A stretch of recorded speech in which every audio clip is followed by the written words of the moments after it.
அதிமுக பொதுச் செயலாளர் எடப்பாடி பழனிசாமியின் பிறந்தநாளையொட்டி உதகை அரசு மகப்பேறு மருத்துவமனையில் பிறந்த குழந்தைகளுக்கு அதிமுக மாவட்ட செயலாளர் கப்பச்சி வினோத் மோதிரம் வழங்கினார்.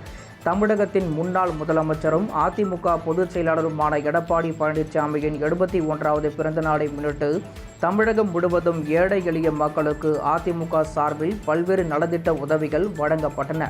இதன் ஒரு பகுதியாக நீலகிரி மாவட்டம் உதகையில் அதிமுக மாவட்ட செயலாளர் கப்பச்சி வினோத் தலைமையில் எதிர்வரும் 2026 சட்டமன்ற தேர்தலில் எடப்பாடி பழனிசாமி மீண்டும் தமிழக முதலமைச்சராக வேண்டி சிறப்பு வழிபாடு நடைபெற்றது. இதனைத் தொடர்ந்து பொதுமக்களுக்கு அன்னதானம் வழங்கப்பட்டது. உதகை அரசு சேட் மகப்பேறு மருத்துவமனையில் இன்று பிறந்த ஏழை குழந்தைகளுக்கு கப்பச்சி வினோத் தங்க மோதிரம் அணிவித்தார்.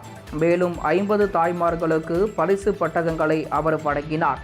பின்னர் செய்தியாளர்களிடம் பேசிய அவர், குன்னூரில் உள்ள தினசரி சந்தையை இடிக்கும் பணியை நகராட்சி நிர்வாகம் உடனடியாக நிறுத்த வேண்டும் என்று வலியுறுத்தினார். மேலும் முதலமைச்சர் மு.க.ஸ்டாலின் நீலகிரி மாவட்டத்திற்கு வருகை தந்திருப்பது ஓய்வெடுப்பதற்காகத்தான் எனவும், இதனால் நீலகிரி மாவட்ட மக்களுக்கு எந்த பயனும் இல்லை எனவும் தெரிவித்தார்.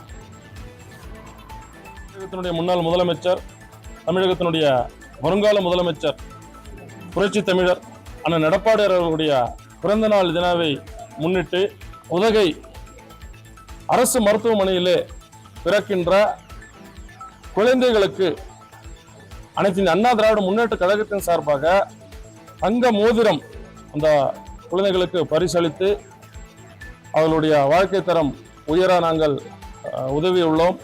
மாண்புமிகு புரட்சித் தலைவர் அம்மா அவர்கள் இருக்கும்போது எப்படி